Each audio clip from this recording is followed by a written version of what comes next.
When you were Chancellor, you got the deficit down. It wasn't starting from such a high basis, and you took unpopular actions.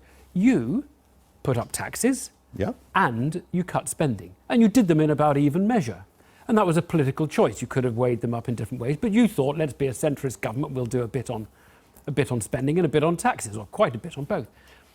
George Osborne's austerity was very different. It was 80%, in fact now more than 80%, on spending. He didn't put up taxes.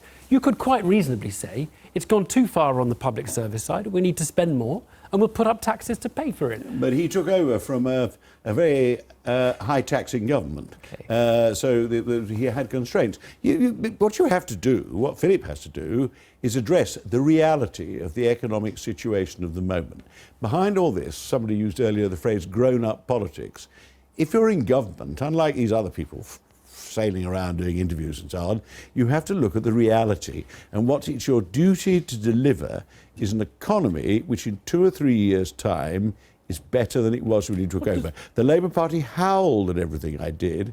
When we reached the election, we were miles ahead of them in the opinion polls on the economy, and Tony Blair and Gordon Brown said they wouldn't change a jot of my spending and tax decisions.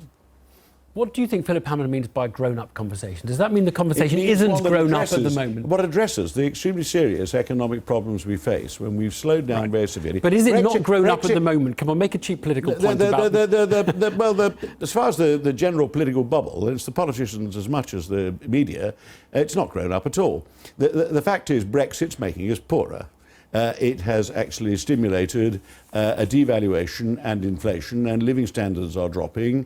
Uncertainty is stopping investment. We're the slowest growing economy. Now, this may be temporary.